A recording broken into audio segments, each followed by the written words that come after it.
dos, dos, dos. Ey, dos, dos, dos, dos. Ok, ahí estamos ya.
Good afternoon, everyone. Buenas tardes, bienvenidos. If everyone can please take their seats, we're about to begin our program. Thank you.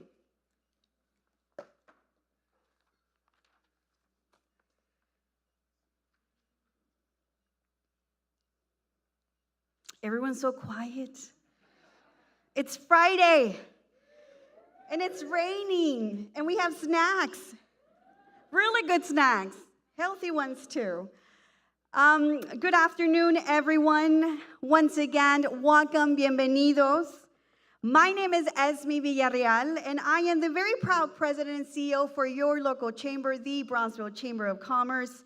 And it's my great responsibility this afternoon to give you a great welcome, a cozy one as well, because it is getting cold out there, and welcome you to a great event that we have prepared in collaboration with our great city, the great and only city of Brownsville. So welcome to Friday with the City.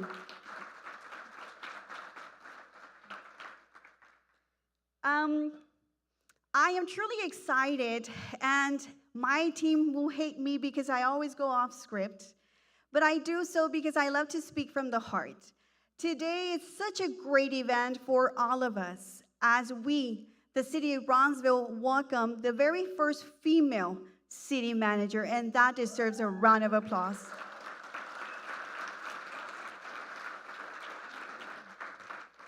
I personally have I've had the opportunity to meet with Helen multiple times to discuss many great things that are happening at a municipality level that we as an organization that depends on our city, on our members, we depend on this type of relationship, and I want to thank Helen for one, um, continue to believe in your local chamber, to have your loyalty, and of course, to have that credibility. But most importantly, Helen, thank you for allowing us to be inspired by your work. Thank you for allowing us to learn from you. And quite frankly, I know we're being videotaped, but it's not a bad word, I promise. But Helen, you're such a badass. You are. You are a female that it's actually sending a message to not just us that look forward to your work, but younger generations that are here today to learn from your work. Also, you are a trailblazer and a fierce visionary leader that allow us to continue to see the growth, not only at a level of us from the municipality, but also we follow your career, we follow where you serve on those multiple boards. I honestly know how you do it because for those that don't know, Helen, of course, is married, has a family. She loves to eat as well. So I don't know how you find the time, but on behalf of our board of directors, over 500 members, we're honored to serve you, ma'am, and welcome to the city of Bronzeville. And as mentioned, the Bronzeville Chamber of Commerce, board directors and staff, we're very grateful to have all of you join us. We understand it's Friday and everyone wants to go home, but there are great things that we're going to speak about today. For those that may not know, the Bronzeville Chamber of Commerce is a nonprofit organization who's solely subsidized by our members, you. And we take that very, very seriously. We welcome your feedback and we welcome you to get to know us better. Allow us to better serve you by getting to know of your services, your products, and let us know how we can grow your business. We're all here for that same purpose. There's a great round of applause. And as mentioned, we solely depend on our membership for these type of activities. I want to take the time to thank our event sponsor, which are true advocates for our chamber. And of course, we have a great ambassador that always represents our event partner today. So ladies and gentlemen, our contributing partner is Valley Regional Medical Center. Thank you very much. And when I say a true cheerleader ambassador, I do. I know she doesn't like me to say it, but for those that don't know her, she knows everyone, so she will find you. So, ladies and gentlemen, our great ambassador, Mariana Tomlinson. Thank you, Mariana. Also, I was advised that we have some of our great leaders welcome today, and of course, here to support Helen and our city. I think I saw our great commissioner representing District 1, Nuris Galansky, Commissioner. Thank you for being with us. My understanding, present, I apologize, but if you are here, please stand. Commissioner of Agriculture of Texas, Commissioner Sid Miller. He's probably on his way, but we received notification that he was joining us, so thank you for interested in being with us. Something that I learned as well, I try to learn something new every single day. A lifetime member, and I think everyone knows him, Mr. Larry Joko. He's part of the Boys and Girls Scouts, and little did I know that the city of Bronzeville has a great day planned every year for them. And with us today, we have the next generation of leaders.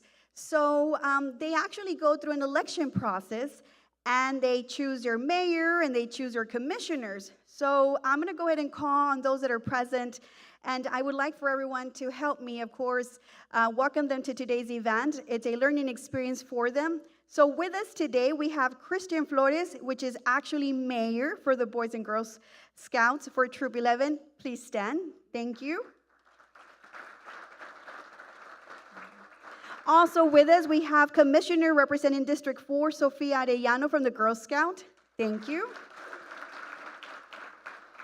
Commissioner representing District 3 is Victoria Robledo. Thank you, Victoria. And this is the beauty of the great city of Bronzeville, which we inspire the next generation of leaders and which have the ability to welcome everyone. These type of events are done by our members, for our members, and they're open to everyone. I want to take the time to also thank the great department of the city, which is the communications department. If I can have all the staff please stand. They've worked very hard also to make this happen, so please.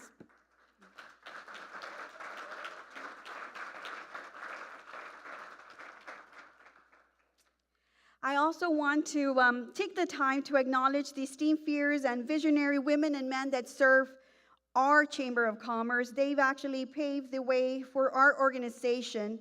And they continue to serve, they continue to be present, they continue to give their time, and we are as successful as our business community. And I would like to, of course, acknowledge them for being with us today. Ladies and gentlemen, our board directors for the Bronzeville Chamber of Commerce fiscal year 2022-2023 are Chairman of the Board, Mr. Avi Shorts. Chairman, thank you, sir.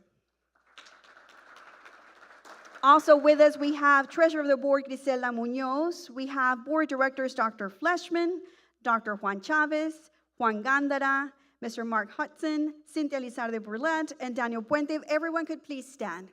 Thank you.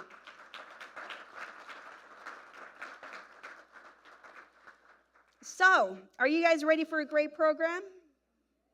I'm not boring you yet? Perfect. Because I can go on and on and on all day.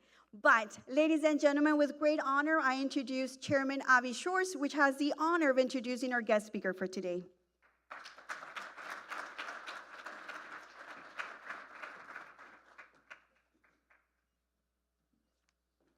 Thank you, Esme. Good afternoon, everyone. On behalf of the Brownsville Chamber of Commerce and Board of Directors, we welcome to you the first Friday with the City event of 2023. It is my pleasure to be up here with Esme and have the opportunity to introduce our special guest this afternoon, Ms. Helen Ramirez, our new Brownsville City Manager. Even though she has been serving the community for nearly 5 years, can we give her a warm Brownsville welcome with a round of applause?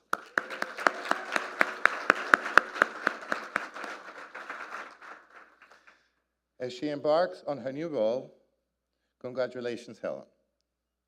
Ladies and gentlemen, our featured guest today is the city manager for the largest city in the Rio Grande Valley. Did you know that the great city of Brownsville boasts nearly 186,000 residents? That's right, the largest in the Rio Grande Valley with that number. Prior to being named the city manager on January 9th, Helen was serving our community as the interim city manager. She did so for about 5 months. She was initially hired by the city of Brownsville in March of 2019 to serve as the deputy city manager, and for a period served as the executive director and chief executive officer of the Greater Brownsville Incentive Corporation. Prior to joining the city, Helen served communities in both Central Texas and Southern California. Helen brings more than 20 years of experience in municipal government, urban planning, and economic development, including 10 years of experience working in the private sector.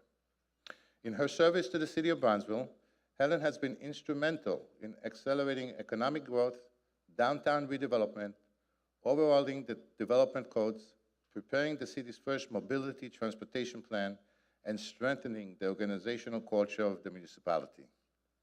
And here, momentarily, you will hear more on the growth initiative she will take on next. Helen earned a Bachelor of Science degree in City and Regional Planning from the California Polytechnic State University, San Luis Obispo. She earned an American Institute of Certified Planners certification and is working towards an Economic Development Finance Professional certification. She participated in the Texas City Managers Association, is a member of the International City County Management Association, and the American Institute of Certified Planners. She formerly served on the Technical Advisory Committee of the Rio Grande Valley Metropolitan Planning Organization. Without further ado, ladies and gentlemen, please help me welcome Ms. Helen Ramirez.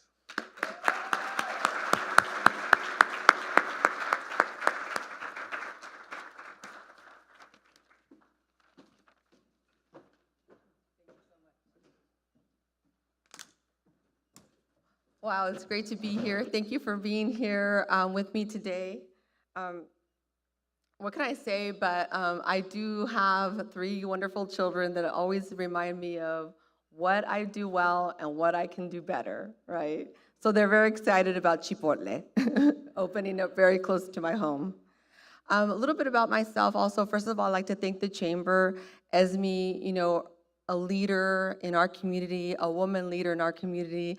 You inspire us to be better at what we do. You are one of the happiest, most motivational people that I know. Thank you for being you, Esme, and thank you for your leadership. So please, an applause for Esme for everything that she does, really, and her staff.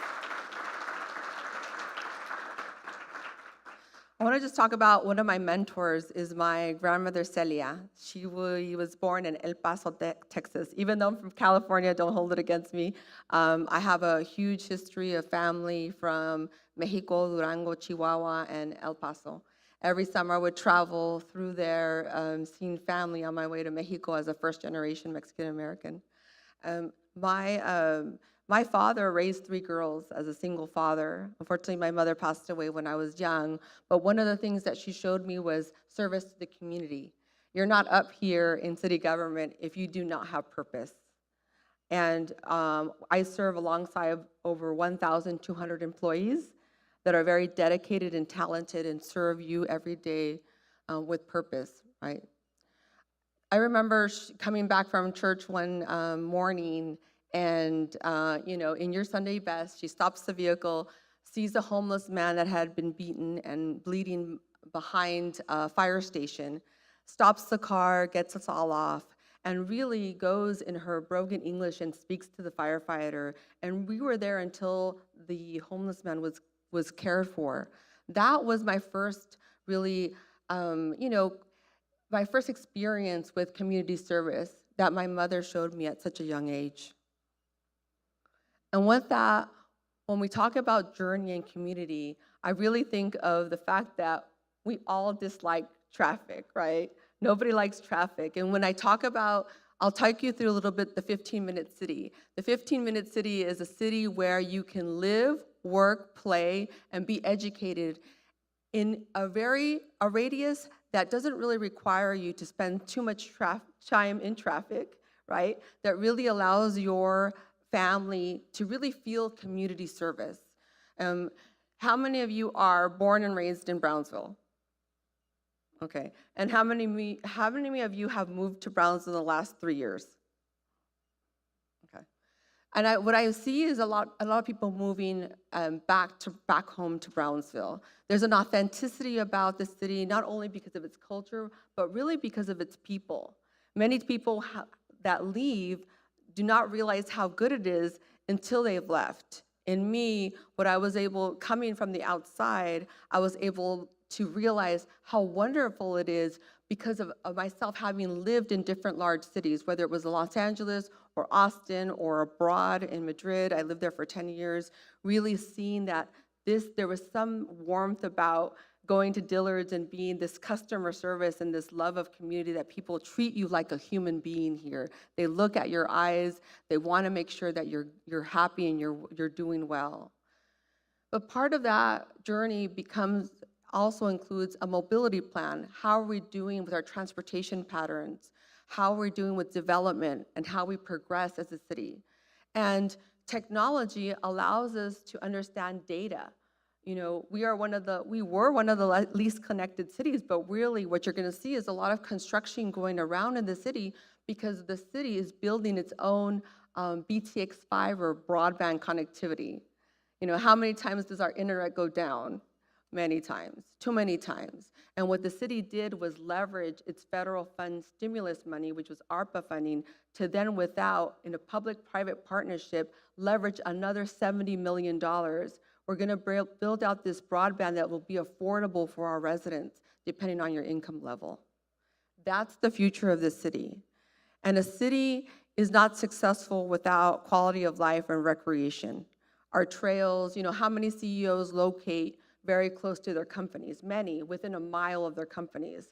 They look at the schools, they look at the amenities that they have.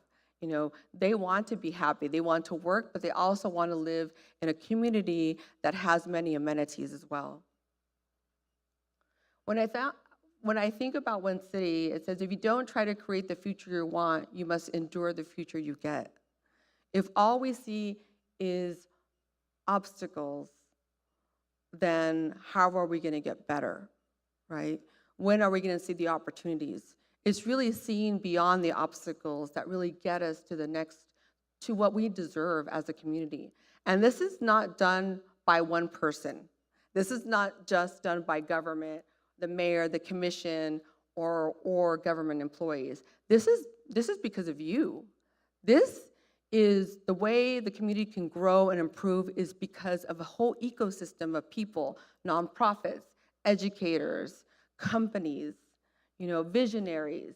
It's not about one person or one entity being responsible for where the city is going. If we're all rowing in the same direction, we're gonna get there a lot faster than going through, being siloed.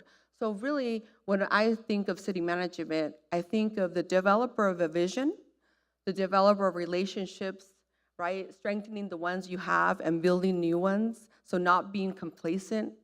And also developer of people, which is our organization, our employees, and also the developer of the future of that vision and making sure we keep going in that same direction.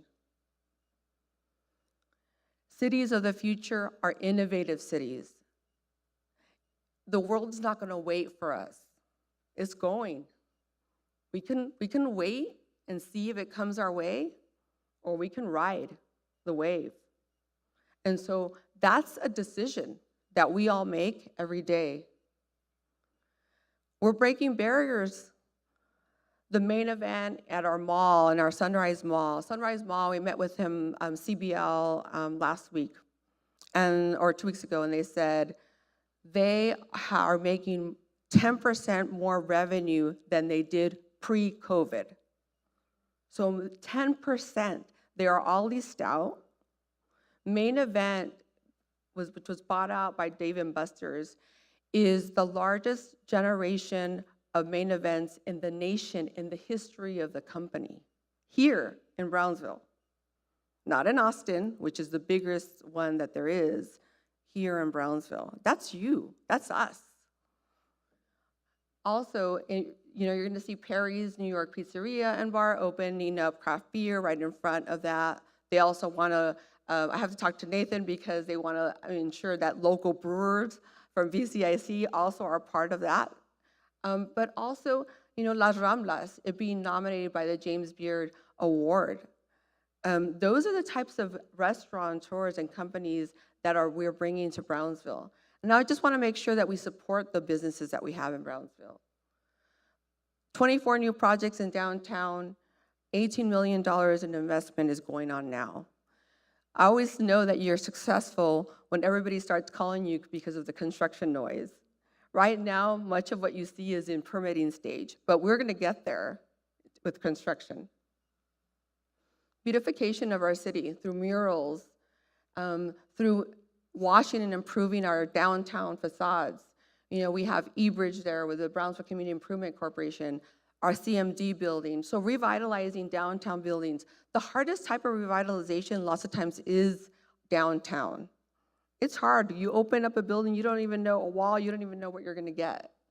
So really, and also with the assistance of the PUB, improving all our lighting in downtown. That's been a difficult project. Imagine, we haven't really rehabbed lights in how many years? In 20 years sometimes. So really seeing the revitalization of downtown has been instrumental in improving it.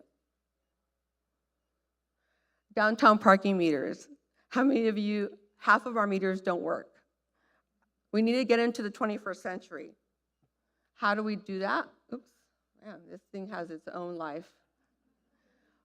What's great about the downtown meter? You're still gonna be, if you're still old school, you can still pay with cash, right?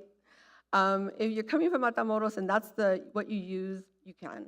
But if you want to use Google Pay or Apple Pay, you'll be able to do that as well. It's actually going to be in 2 languages, English and Spanish.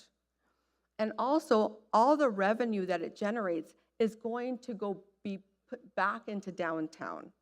So it's going to create a bigger enterprise fund so that we have that police presence or better amenities downtown and beautification.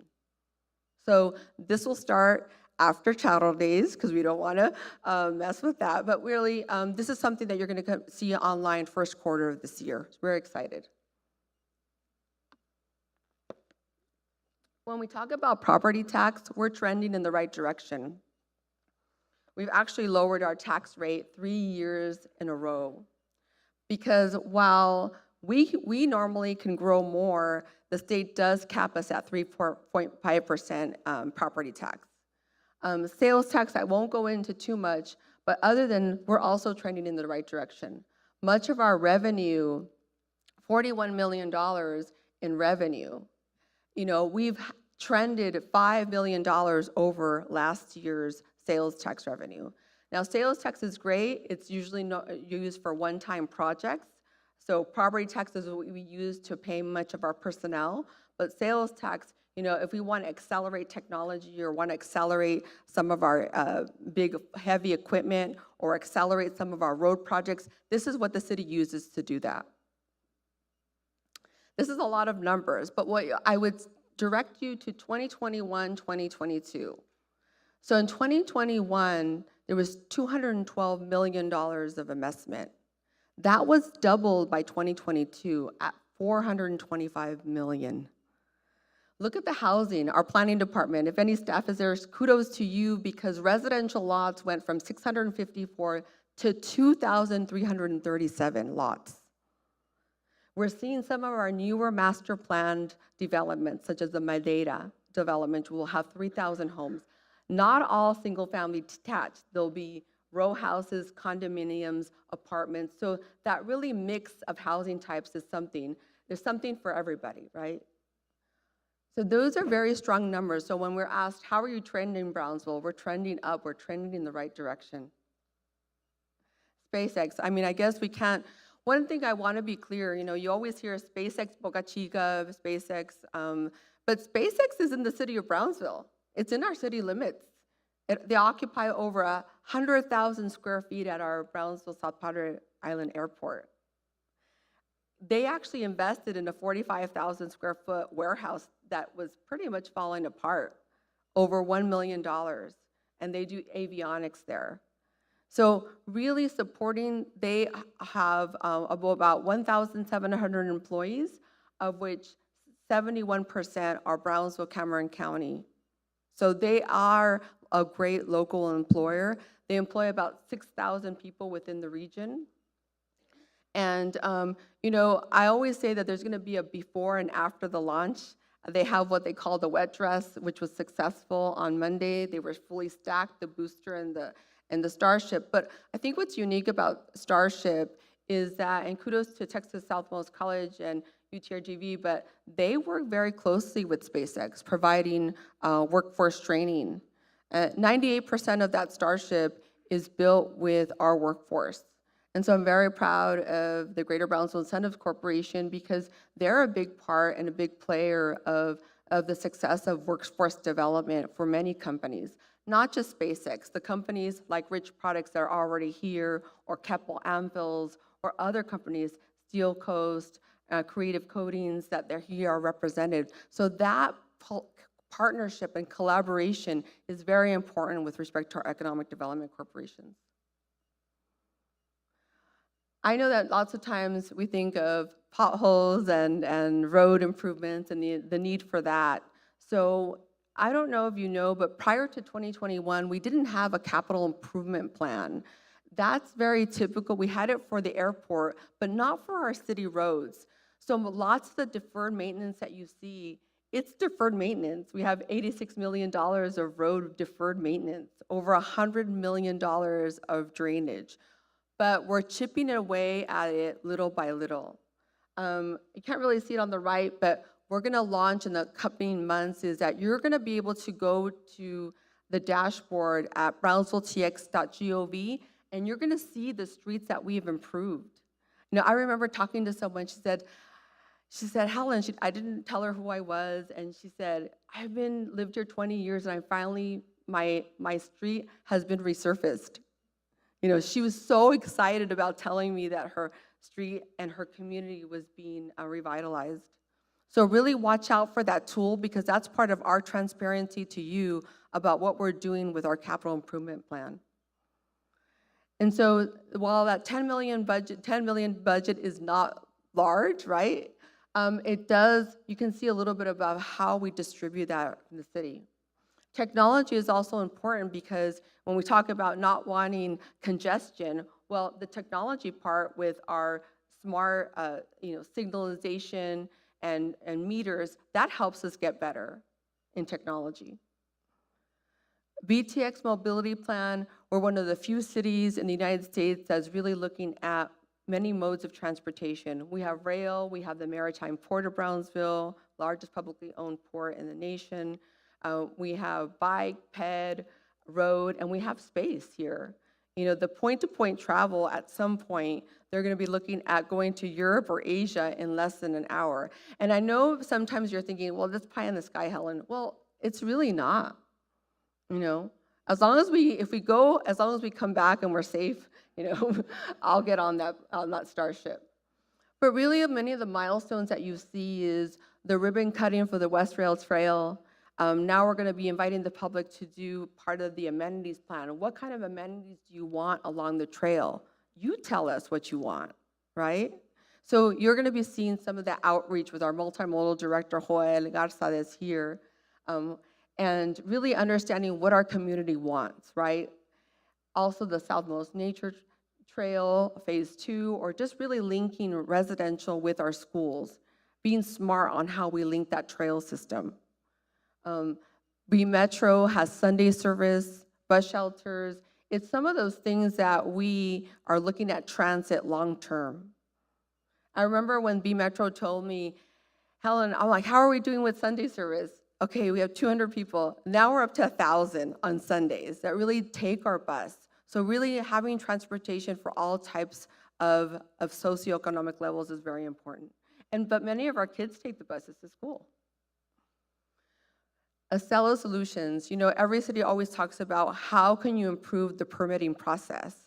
Well, the city's expended the money, and we finally are testing out a new platform where you're actually just going to put your permit in there, and it'll tell you where you are in the system. Because sometimes we think we're in one department, but we're really in a different department, or maybe you're in with PUB getting your final meter, maybe you're with fire and you're going to get your certificate of occupancy. You're still going to be able to meet with someone, but if you want to, in the comfort of your own home, check on your permits, you're going to be able to do that. And that's already in the finalization of testing, and it's really already being used now, but within the next month or two, it'll be fully robust and being to be used.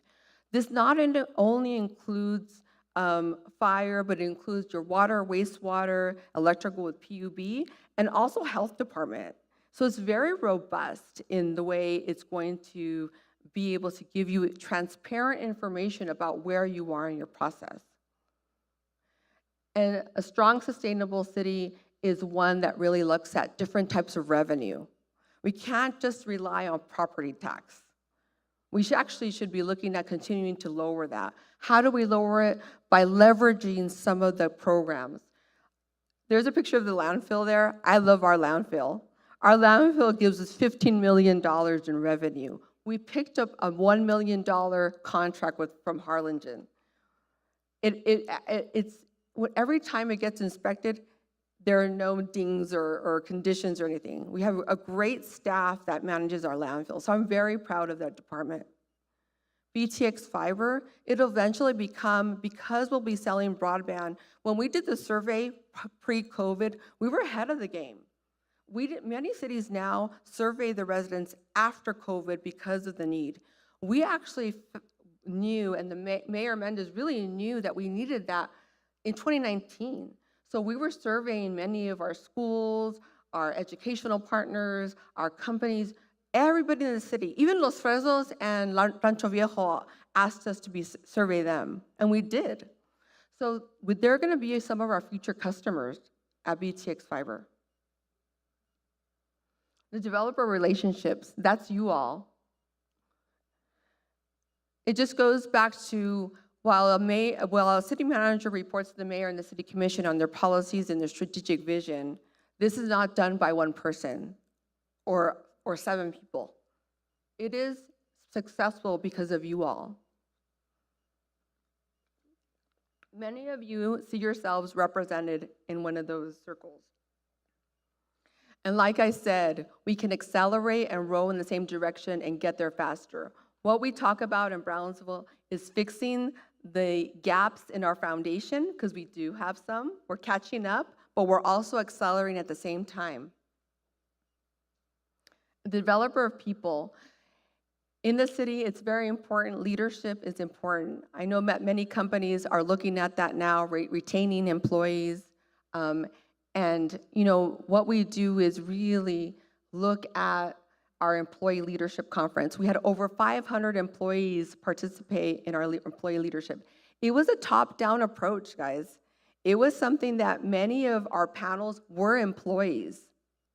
We didn't come in and bring this famous keynote speaker. It was them telling us what kind of community or what kind of city or what kind of environment they wanted to work in. And I am very proud of that, because I didn't really get involved in the subcommittee to plan the leadership conference. It was them. They presented to me, Helen, this is what we want. We need to listen to our employees, because they're very talented in what they do, and they know what kind of environment they want to live in, and support them.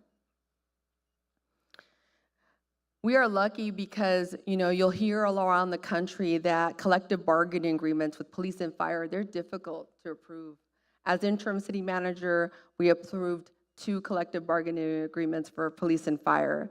So I'm very proud of that milestone that we did with the mayor and commission. We're also keep adding to our executive staff. We have Manny Chacon, our communications and marketing director. We have intergovernmental relations. Rogelio Chanes, I think he just came in. We have a new director of public works that actually has been there for here over 20 years, Doro Garcia, and our new chief financial officer. So really keeping our talent here is very important.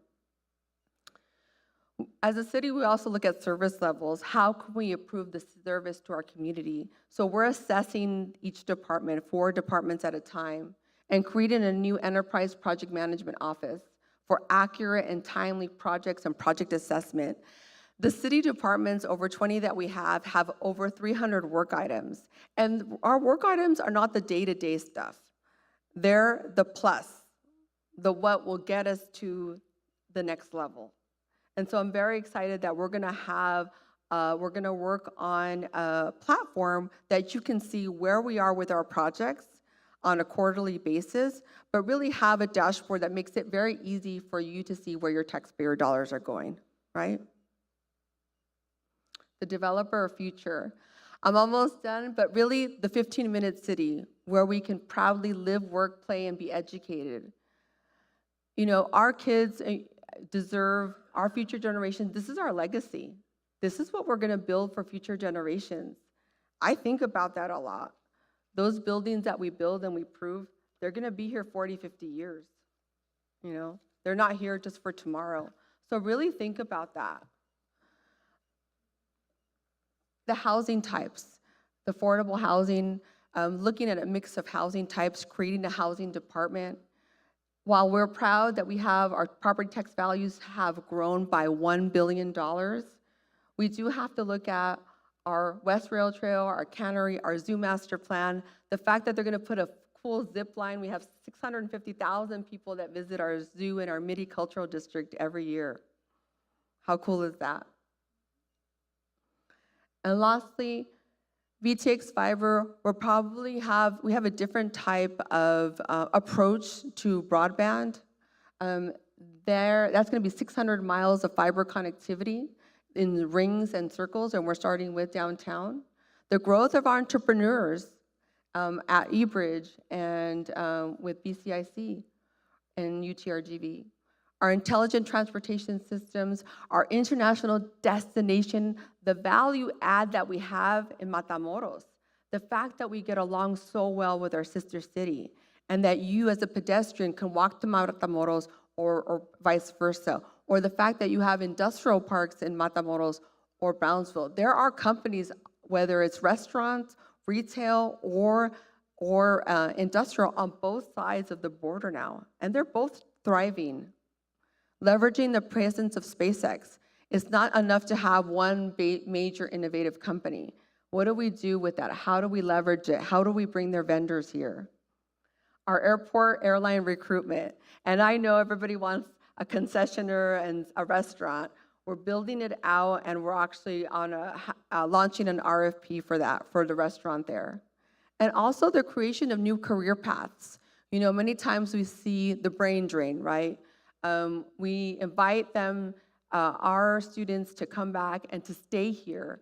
The Coffee and Careers event that were brought up by the City of Brownsville, Texas Workforce Solutions, and GBIC, over 3,000 jobs, careers in Brownsville. You don't have to leave to get a great job and to have a family and to be, you know, sustainable, or not have a family. Be single and have fun in Brownsville.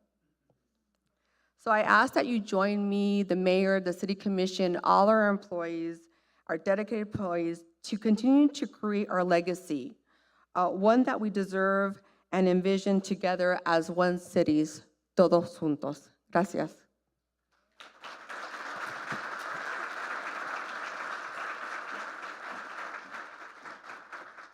Here comes Esme with the hard questions. Thank you, Helen, and we're really excited to have you. And you see, there's always a formality to this type of events, and but this is Bronzeville.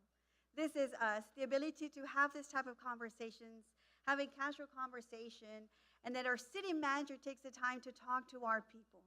That speaks highly of you, Helen, your devotion and your passion to serve. So, ladies and gentlemen, let's give our city manager a great round of applause. And you can join me here.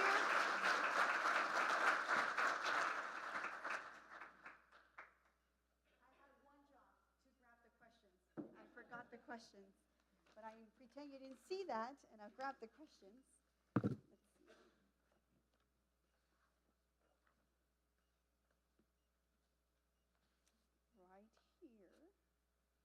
Perfect.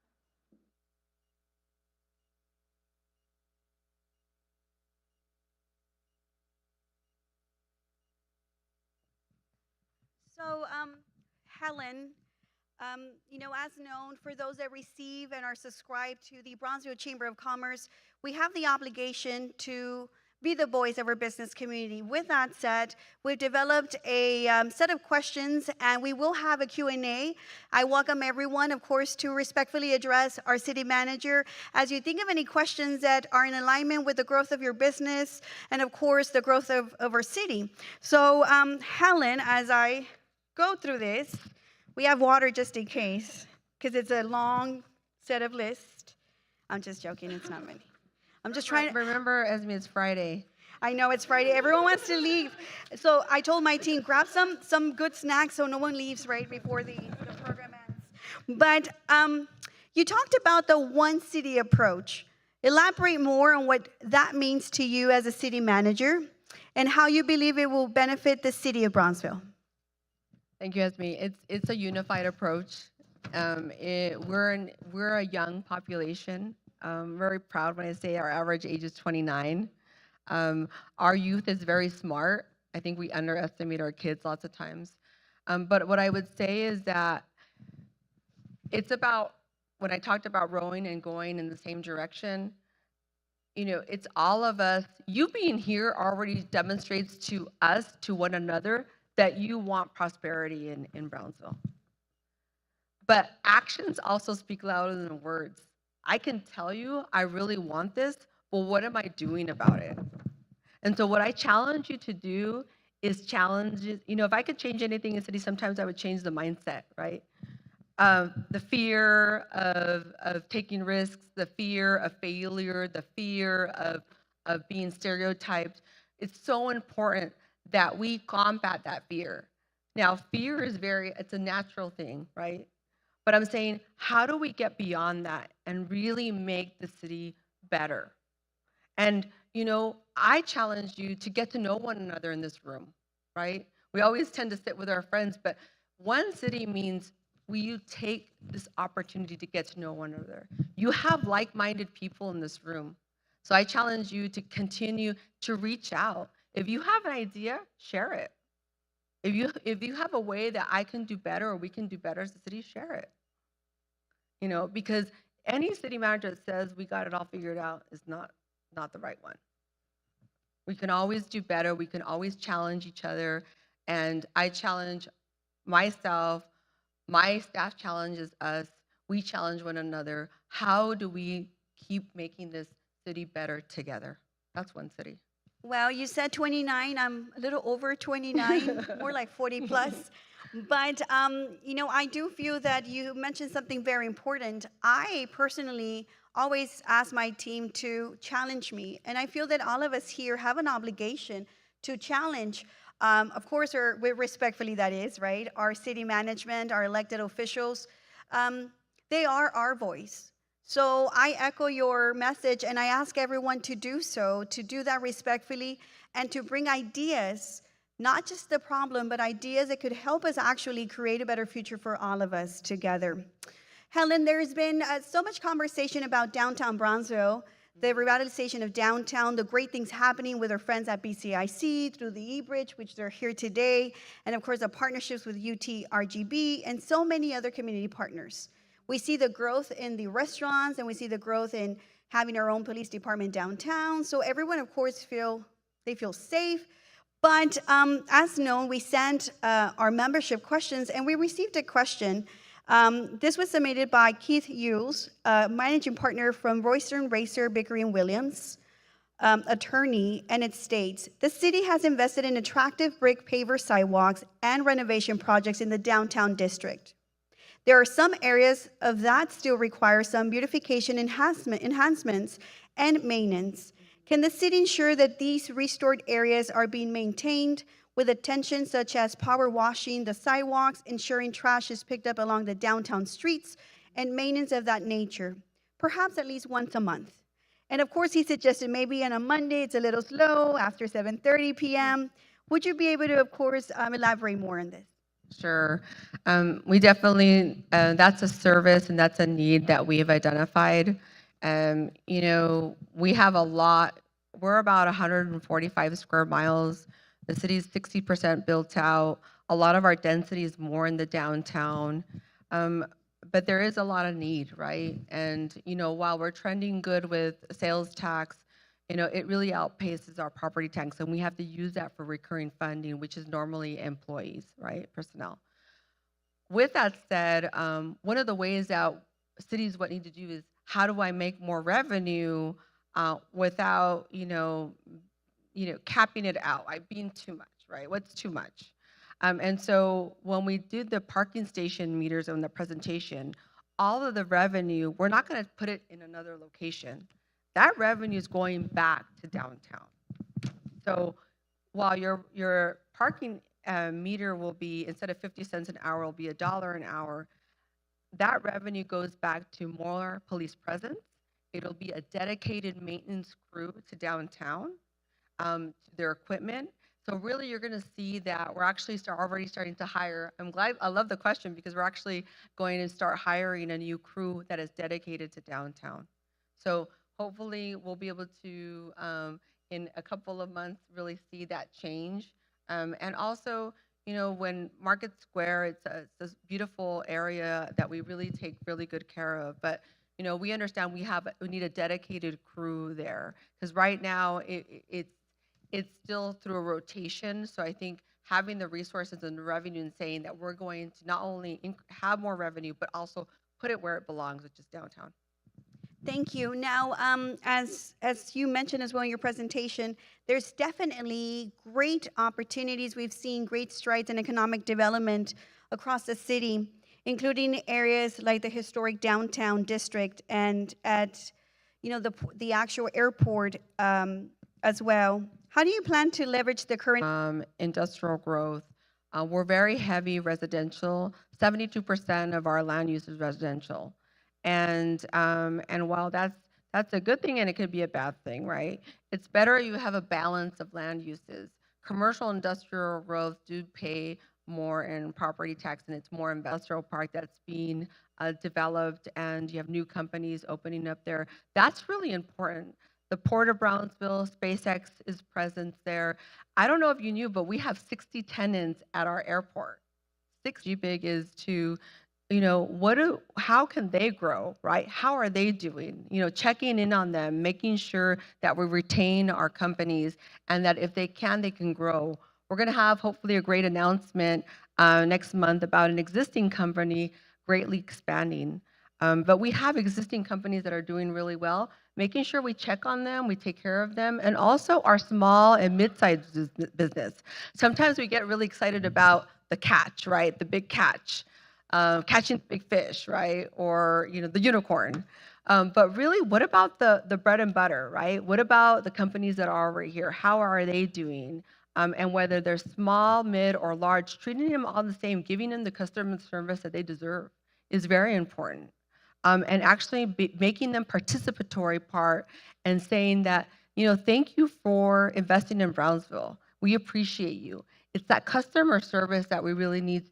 We have that, and we're continuing to do that. And if we can make the permit process more streamlined through that portal, a seller portal, that's a way. That's actually, you can do it from your own. You don't have to get up if you want to. If you want to come to the city plaza, you can do it. But or go to PUB, you can do that. But if you want to just see where you are in your process, do it from the convenience of your home or business. And is that ready already, Yes. Helen? Yes, we're Yes. actually, we had some, you can check your zoning too, you can check the permitted uses. It is ready, but I would say most of it, I know PUB's staff is being trained, our health staff is being trained. So I would say, it's really probably going to be fully implemented, hopefully in 2 to 3 months. Well, I would love to extend the invitation to invite us to acquaint ourselves as a Sure. chamber. We receive all these type of calls, and we constantly receive calls stating, "Hey, well, I'm having, challenges with the permitting," or, I want to share a story though that through collaboration with the City of Brownsville, thanks to Helen and of course former City Manager Noel, we were actually able to rescue a very good company here locally, a small business that actually has expanded. Our city management took the time to visit with them. They went to the site. They've been helping. They've been trying to save them from going somewhere else, which we don't mind the expansion of a local business, but we want to make sure that they don't leave our city for challenges. So I do applaud the efforts from your team and, of course, the existing staff that allows us to feel comfortable in making a call. So I encourage everyone that if you face a challenge, you're welcome to call the City of Brownsville, but call your local Chamber of Commerce because we do take your call seriously. We will approach the matter. The city is very open to talking to us and addressing those issues. In fact, they've met with many small business owners, and we really do appreciate that because thanks to the great work being done, we've actually had businesses stay here when they were considering relocating to a different area, right, in South Texas. Now, you mentioned something very important, which is our bread and butter small businesses. It is no secret the small businesses are the backbone of the American economy. We, as an organization, the chamber is made up of highly small businesses, and we do have many here today, Helen.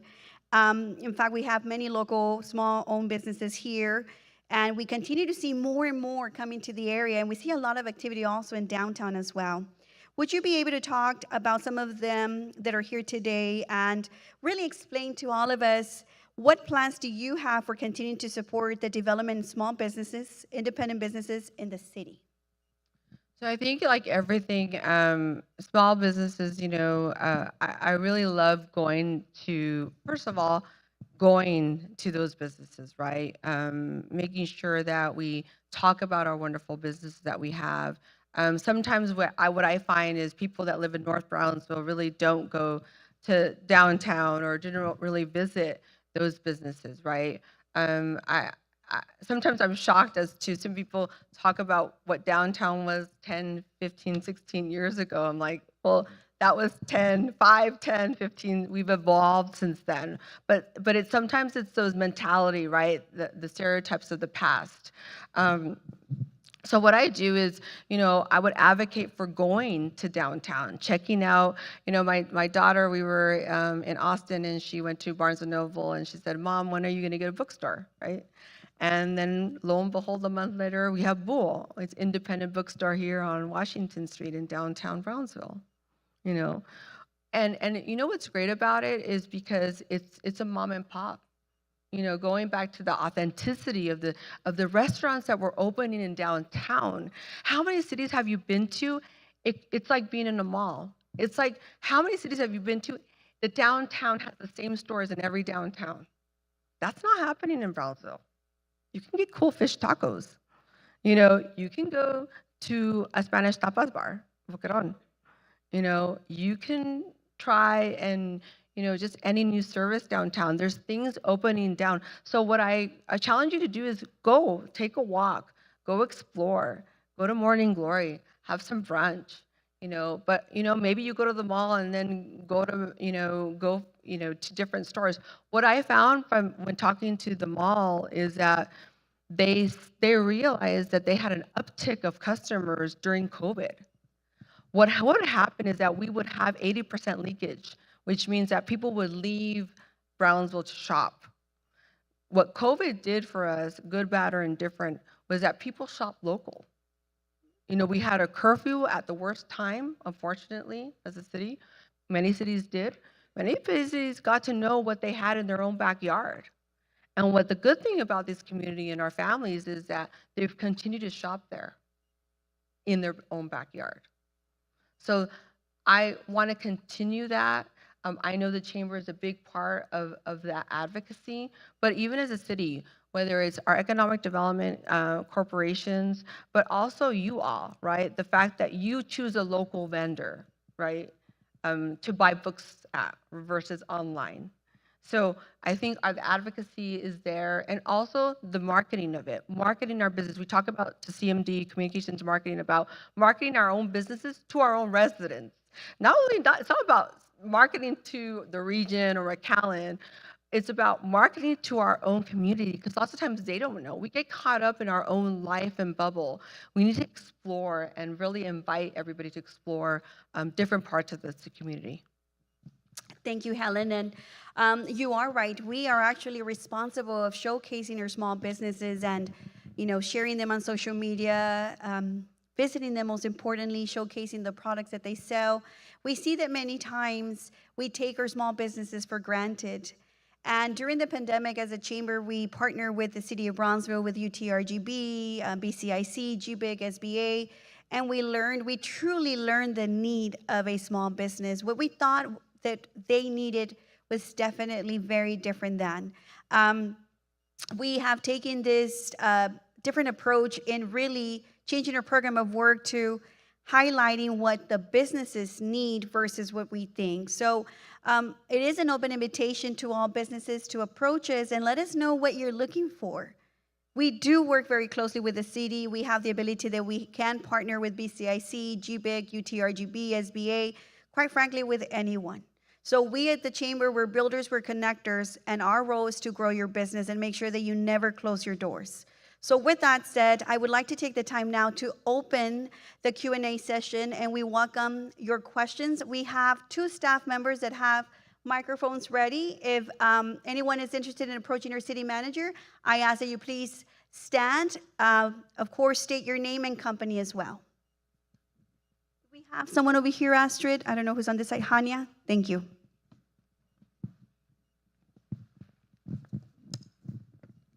Hi, thank you. Hello? Okay. Hi, and thank you for taking my question. My name is Elizabeth Rubin. The name of my company is Scope Export Management. And my question is, so the purpose of my business is to properly give advice and consulting to new and existing businesses that want to import and export. And something I noticed was missing in your presentation was any talk about logistics. And I was just wondering, because we have, I want to say, one of the largest ports in the U.S., land-wise. And in 2021, you were the largest importer of steel. And now with SpaceX here, you have a lot of different manufacturers moving because of the problems in China, that now they have an ability and are moving to Mexico. So what can we do locally to educate these businesses and to support them? Because one thing I really liked about what you said is to address the people locally. A lot of times people tell me, well, go to McAllen, go to Rio Grande, go to San Antonio. But I moved to Brownsville. I'm a Houston transplant, but I'm Cuban American. So Spanish is my first language and English comes as I learned them both at the same time. But I really want to support the local community because we have a huge opportunity here. We have about, I want to say 20 brokers in Brownsville, but only 11 or so are active. Everybody else is like in McAllen. So it's a wonderful opportunity to have not just brokers grow, but also companies understand their responsibility as importers or exporters. So I'd love your opinion on that. Sure. I mean, I think we're lucky because we have a very active economic development corporation called the Greater Brownsville South Corporation. They have a list of industry partners, which you would be fit very well in. They have mixers, they have vendor events. So what I really encourage you to do is see me after, and I know we have a board member here, Liliana, to really just make you a part of that, right? We created the South Texas kind of workforce association, and they created it. We didn't have a Brownsville Cameron County chapter. That was created last year, I think. And so what I would say is that we're creating those associations. We always also have a very close relationship with the Port of Brownsville, and we have events there. So what I would encourage you to do is including you in that and making you participatory and offering your services to all those companies that come to Brownsville or including. That's very important. Becoming part of the industry partner, the list, but also participating in the different events that they host, which are very robust. In fact, March 2nd, there is an association of Texas called White Texas. What they do is they bring investors from all over, corporate investors and private investors from all over Texas. They had an event in Arlington, Texas that we participated, the City of Brownsville, Greater Brownsville Centers Corporation and Brownsville Community Improvement Corporation. They were so impressed with how we were really marketing Brownsville that they are actually gonna have a spin-off of the event here in Brownsville, so on March 2nd. Yeah, and so there will be a panel, there will be a visit to the Port of Brownsville, a visit to our downtown and maybe SpaceX, because you never know, sometimes they're closed for testing, but really they recognize that and are gonna advocate bringing investment here. And what we're gonna make sure is that we have our local investors and locals with any investors that come to our city as well. Mm-hmm. Thank you. Helen, anyone else that has a question? No one has to be shy around here. We still have some time. I feel that this is a great opportunity to approach and really address any questions and or concerns you may have. We have Dante Villarreal also. I think, Astrid, you're closer to that side.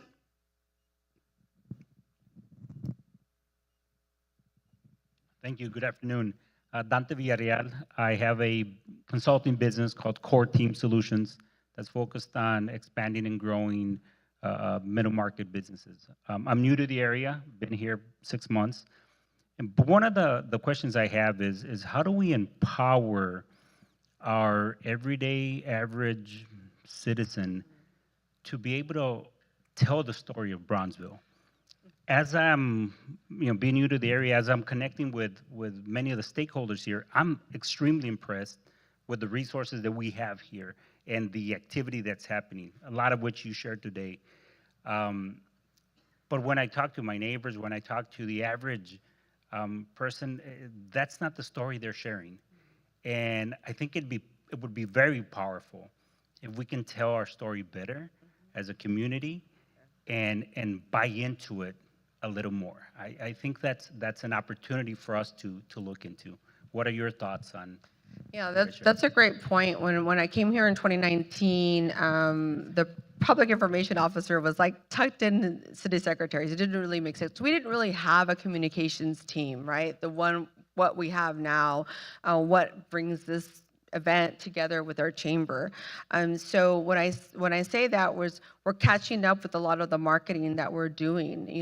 We also have our community partners that do so well, the marketing, VCIC, GBIG, they've revamped their websites. They've really gone gone, and really gone beyond to tell our story.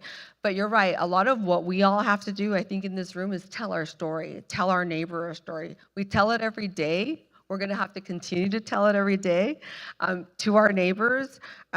What I hope they see is they will see the change. But like I said, you do have to have an open mind. I would challenge my neighbor, right? Challenge their neighbor, because maybe they just stay within their own neighborhood and then they don't explore another neighborhood. One of the things about the 15-minute city is creating wealth in all our districts, right? So, in certain districts, we have the airport as an economic generator. In another district, you have downtown. In another district, southmost, you have 14th Street and what's happening there. And then, another part, you have the sports park and the industrial property that's being developed. So every part of our community has something different. It's up to us all to explore those and to challenge our neighbors to keep an open mind and also be participatory. But we'll keep working on that. But part of that is just word of mouth, telling your neighbor the story. We advocate. That's a big part of what we do every day, and I know that's a big part of what our chamber does every day. Absolutely. That's actually what we stand for: advocacy, leadership, and growth. Thank you for your question, Dante. Do we have any additional questions on this side? Hania, thank you.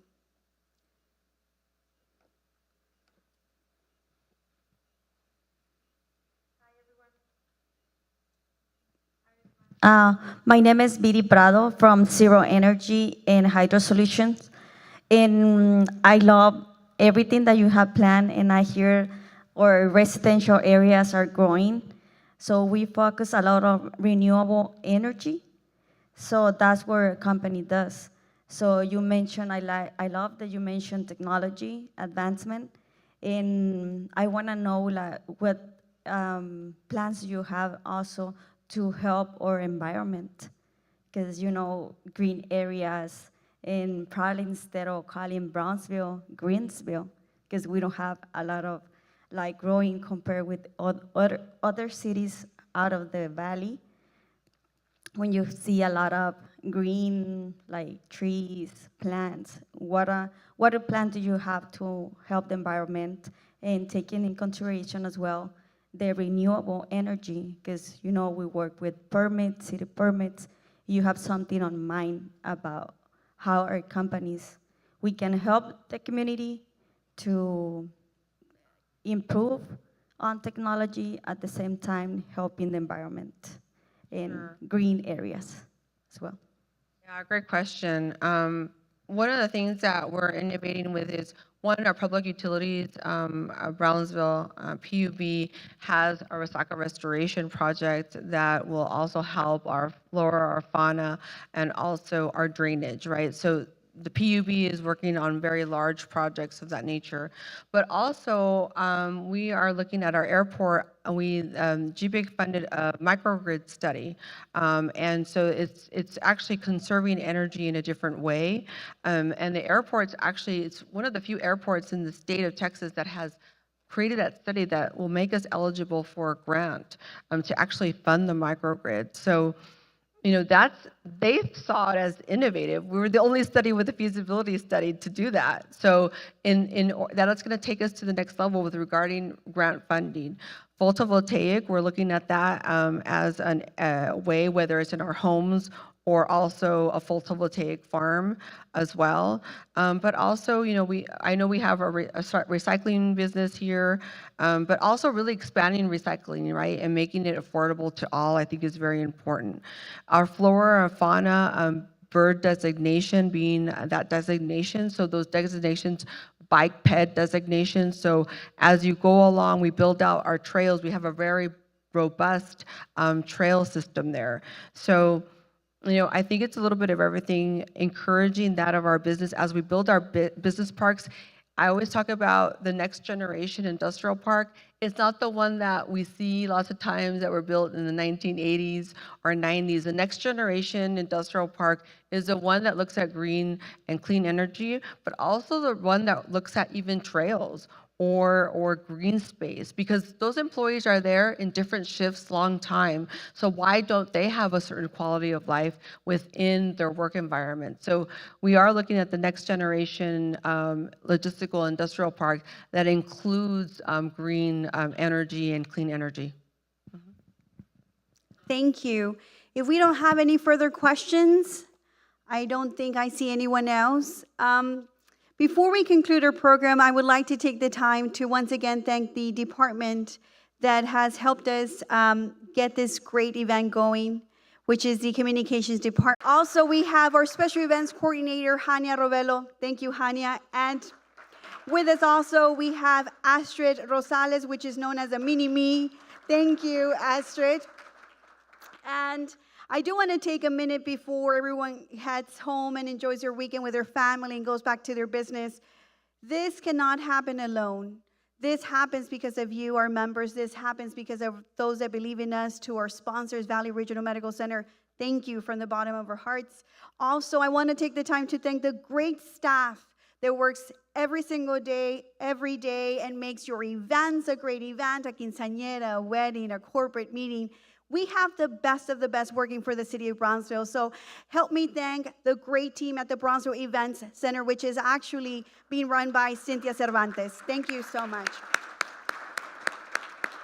So Helen, if you can join me, of course. We want to once again thank you for your great support. And thank you to our Commissioner, Neeraj Galansky.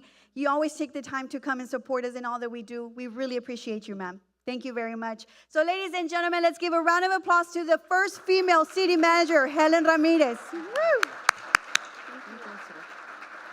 We wish you a great weekend. Thank you very much. Enjoy. Thank you.